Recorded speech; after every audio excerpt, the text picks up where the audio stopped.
So this has been my experience so far with the Xbox ROG Ally X, or the ROG Xbox Ally X. So I've had this for about a month so far. I wanted to give it time to marinate, kind of, get my hands on it and play a few games. I've gone through about like 20 games so far on this bad boy.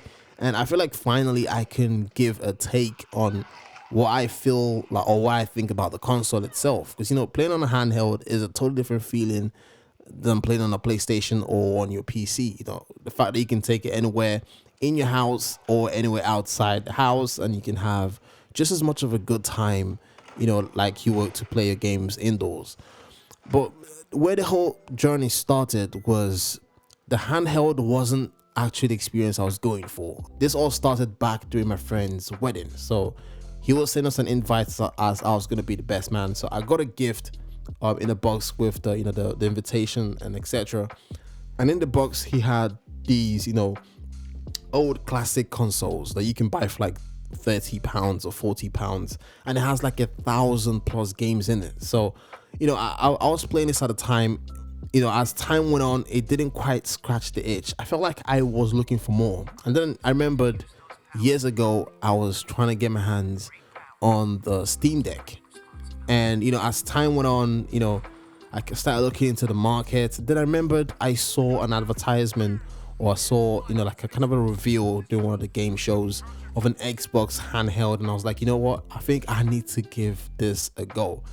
First off the bat, you know how the saying goes, like your eyes eat first before you get to make your decision, and you can apply this in every kind of scenario.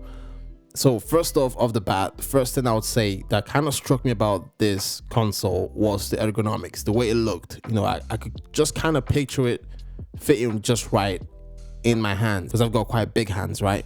So one thing I'm gonna say is, if you're watching this video, chances are you've seen all the videos from all the YouTubers, all the critics, and what they're talking about the ROG Xbox Ally X. First off, it being, it has a quite powerful CPU. That's the AMD Ryzen Z2 Extreme. Target.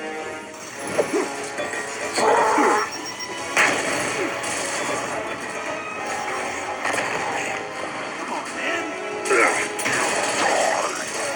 I need ammo.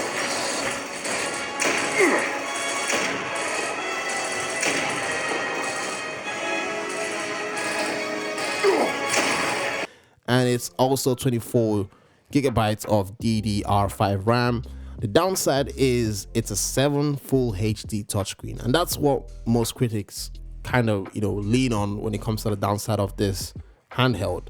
But on the upside, it's 120 hertz refresh rate. So I think that's that's pretty cool. If you told me this 7 years ago we're gonna have a handheld gaming experience with 120 hertz that can play almost every title you can throw at it, I would say I clearly wouldn't believe you. Do you know what I'm saying? But obviously, whilst I was making my decision, I would say maybe the selling point of this console, the misleading side of it, is it was kind of branded as an Xbox. Like I remember the first time seeing it, I'm thinking, oh, this is an Xbox. I'm like, Xbox and ROG, or Xbox and ASUS, they kind of like coming together to make an Xbox handheld. So I'm thinking this was an Xbox handheld, flat out. But obviously, watching reviews and etc., it's more like running an Xbox homepage experience, but it is Windows 11 in the background. Like, I mean, it's basically your PC in your hands. It wouldn't feel like a traditional handheld where you just plug in, play, and go. But to what I was looking for, I was just looking for an experience where I can play my games on the go, and I didn't really care if it was Windows 11, Linux, or Steam OS. I just wanted to be able to play the games that I want to play on the go. I was initially gonna go for the Steam Deck, but the reason why I opted out for the Steam Deck is because I wanted more power. I wanted something that could play almost any title I could throw at it, not because I'm gonna be playing heavy games on this, but just because I want to know that I can if I wanted to. And at the same time, looking at the Legion Go 2, which was on the option, I was kind of contemplating and seeing if I could get that, but the price was just way too expensive. And bear in mind, I was looking at the Legion Go 2 before the price went up. Okay, so now imagine I'm definitely not getting it now. right? So I know it's been up in the US. I don't know about in the UK if the prices have gone up as well. But I know the prices are not the same as they were back in when it was released. So I know like they've increased their up and here and there. So realistically, I was just looking for something I can just play my game on the go, and that's basically it. And I was also looking for something that could be affordable. So I looked into the Switch too, and obviously I'm not kind of a Nintendo game guy, so I wanted something that could play my AAA titles, whether it be Sony first party studio games that are obviously ported on PC, or any other PC title that I can get my hands on. So eventually I had to land on the ROG Xbox Ally X because it's just as powerful as the Legion Go 2, but the screen is where you trade off, right? That's where you kind of save money on, right? So obviously if the screen was going to be, if it was going to have HDR, 4K, 1200 pixels and whatnot, 144 refresh rate, it's going to cost more than £800. That's how much it costs in the UK. And I know in America it's probably about $1,000 more or less. So that's why I ended up getting the Xbox ROG Ally X. Now it's been a month, right? I've gone through a couple games. It comes with the Xbox Ultimate Game Pass, about 3 months subscription for that.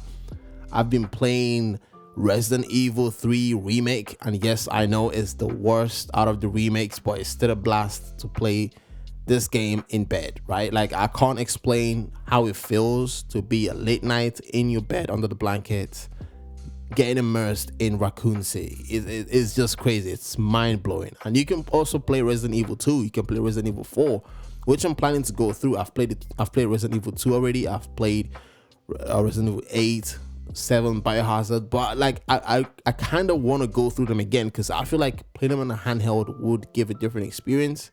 I've been playing Control, Hades, Silk Song, Gears of War's Reloaded, Mortal Kombat 1, Sifu, Hogwarts Legacy, Marvel Rivals. Yeah, so I've been going through like a whole ton of video games, right? And at some point you ask yourself, why did you get the handheld? I think that's actually one of the first questions I asked myself before I embarked on this journey. You kind of want to know what you want to play on your handheld games.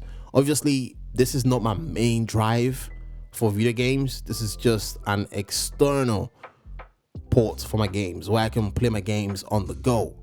I've got my PlayStation 5. That's where I play, let's say most of my games on the PlayStation 5 because I transitioned from console to PC about 2 years ago.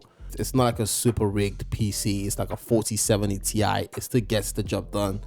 I've been trying to build. I've been building my Steam library for the past couple years now. The ROG Ally X is definitely not my main drive. It's meant to act as an external, like an extra, like another option where I could, play other games, especially when it comes to indie titles. I feel like when you're playing on a handheld, you want to experience other games that you wouldn't play on the bigger screen.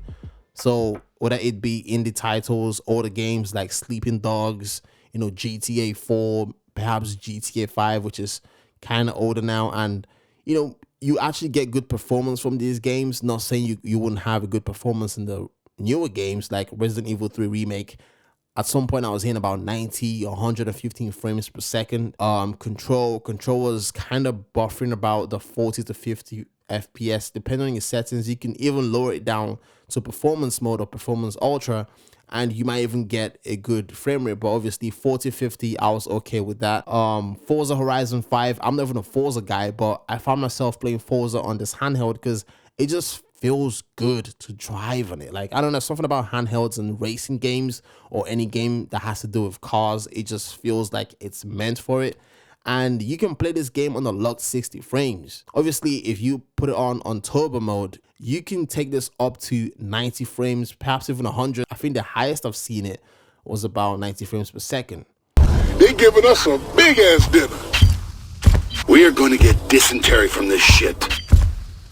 Bear's having a hard time adjusting, Tell Bear to shut up and eat. We'll be back soon. Copy that. In all my experience, is this worth it? Was it worth the buy? In my opinion, it is worth the buy. I'm still experiencing different ways to play games. I feel like this saved gaming for me in my experience, because obviously there are times when you go through, like, you want to play a game and you end up doom scrolling. You know, I've been through that a whole lot of times. But with this handheld, I just boot it up, the game's right there, I click on it, I'm in bed and I just play it. There are also other times when you want to play a game but you don't have the energy to walk all the way up to your desk, sit on a chair and play. You just want to be able to start up the game wherever you are. So I feel like it saved gaming for me. It gave me a different experience in gaming, makes me want to look forward to playing even other titles that I may have missed or never wanted to play, or just, you know, never had a time to play them because I'm always on the go, I'm at work. I take my Xbox ROG Ally X to work with me, and during break time I get like 30 minutes to an hour break.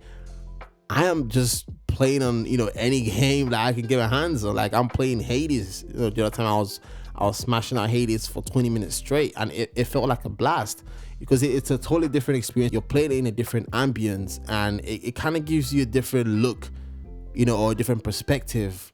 For me, from my experience, I would say if you're gonna get a handheld, you know, do not focus on what other people are saying, because the most important thing is, if you end up getting any of these handhelds, whichever one you end up getting is gonna be your main drive. The reason you see YouTubers comparing these handhelds is because they have up to 5 to 6 handhelds that they can compare back and forth, and therefore they have preferences and etc. But if you're an average consumer and you just want to have a good experience in a handheld console, any of these handhelds will get the job done for you. Even the good old Steam Deck. You see, it depends on what games you want to play. If you want to play the indie titles, I'll say maybe opt for the Steam Deck. Maybe the ROG Ally, the base model. And if you want to play more heavier games, also maybe the Xbox ROG Ally X or the ROG Ally X, the original one. Or maybe you can go for the Legion Go 2 if you have deep pockets. But bottom line, what I'm trying to say is, whichever one you go for is just going to end up being amazing, because you don't know what the other one would look or feel like. You would just be content with what you have. But anyways, this is my experience. You know, obviously the downsides to this console, but I didn't want to focus on the downsides, and I want to focus on my experience and how it changed gaming for me. But anyways, with that being said, if you did enjoy the video, make sure to smash the like button. Let me know in the comment section below what you think. And with that being said, I'm gonna catch you guys in my next one. We out.